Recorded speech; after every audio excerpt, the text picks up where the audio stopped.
Sports से जुड़ी किसी भी छोटी या बड़ी अपडेट के लिए सब्सक्राइब करें स्पोर्ट्स तक और साथ ही किसी भी नोटिफिकेशन को पाने के लिए बेल आइकन को दबाना ना भूलें। Yeah, I think what we saw from Indians' first innings was Pujara and Virat when they got going, just their temperament. They just paced their innings pretty much the same the whole way out, whole way through, and just absorbed the pressure so well. And I think that on this kind of wicket, it's kind of hard to score runs. You're gonna have to face a lot of balls to get your big scores, and it was probably. It was one of those wickets where you did the hard work early, and that's where you got to cash in. But to cash in, you just got to keep absorbing as much pressure. And evidently probably didn't do that today. But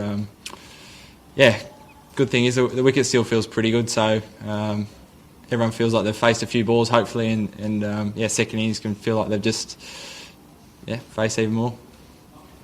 But it was a bit hard to tell just on the TV replay, but how close was Marcus Harris to taking that catch for the hat-trick? I don't know, actually. I just saw it go up somewhere around him. So I was pretty excited, but no, I think it was well out of reach. He said if I was a metre taller maybe or something like that, but yeah, I don't think it was wishful thinking, I think. Have you got hat-tricks before? I've got two. I got one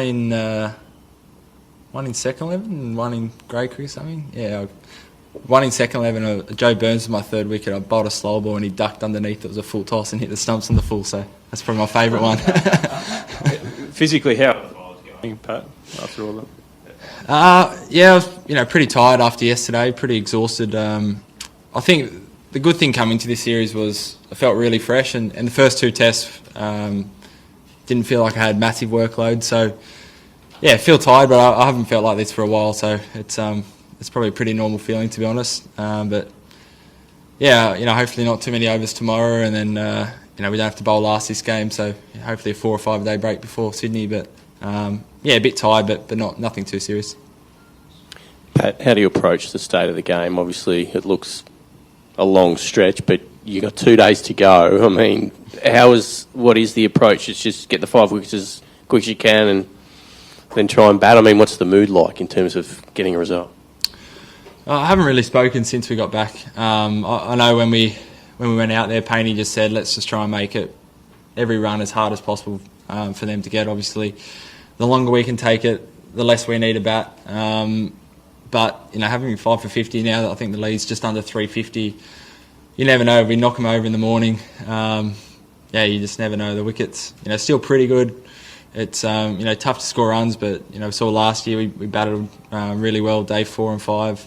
It's you dare to dream, but it's still a long way left in this game. But I think the good thing is for them to move the game forward 5 down. It's going to be harder. They're going to have to bat longer. So just try and take it as deep as possible. Pat, you talked about, I suppose, the need for batting or batsmen on this sort of wicket to be very methodical over a period of time. Is the same true of bowling? You seem to have got a pretty good record of, like we think about you in India last year and other surfaces where there doesn't seem to be a whole lot traditionally in it for a fast bowler. How do you look at that challenge and I suppose work out how to bowl well on it? I think the thing we've spoken about is just trying to shut down the scoreboard. It doesn't feel like a wicket where we're going to, Channel's going to snick them off. Doesn't feel like, even times bowling wide to them doesn't, you feel like you have to be really right on the money, or else, a cut shot or a drive's a pretty easy shot. So just feels like got to bowl really straight, shut down the scoreboard, and I guess through pressure of maidens and tight overs get the wicket. And I think another thing is sometimes on the slower wickets, the short ball is actually more effective than sometimes on the quicker wickets. It's a bit sometimes harder to duck underneath, and don't know whether you kind of try and ride it or play a cross bat shot. So really the plan's just been trying to bowl as many good balls as possible with the odd bouncer to try and, I guess, keep it moving, and hope that you get a glove every now and then. But it doesn't feel like a wicket where you can get too funky. Pat, just on the batters, I mean, you mentioned the wicket's still pretty good. I mean, we haven't seen 100 from any of the batters this series, and you mentioned they're a young lineup, but they're doing all the work. What are the confidence levels like among the batting group about being able to take the game deep? As you said, I know you haven't spoken to much, but surely you talk to them after the innings. What are their confidence levels like about turning that around and going deep? Yeah, I have no idea, to be honest. I haven't spoken to them. I know, coming to this game, someone like Marcus Harris, he scored a 200 out here, start of this year. Lots of the boys have batted a long period of time this season, so it doesn't feel like anyone's out of form or anything like that. I think it's everyone's still quite new to Test cricket. There's no real experienced heads there, and yeah, I don't know to be honest. Sorry. And after the first 2 days when it looked real hard work for bowlers, just 7 wickets, is there anything that explains a day like today? I think today it probably got a little bit more up and down than the first two. I think we saw a couple of wickets yesterday, probably stayed a little bit low. Pujara stayed a little bit low. And then I think today was probably just a little bit more like that, which the main results probably just makes it harder to score runs. And just bowling really straight, it probably just creates a bit more pressure for the batsmen. But yeah, I'm pretty surprised that, what was it, 15 wickets fell today. Yeah, definitely. Did you face any reverse when you were batting?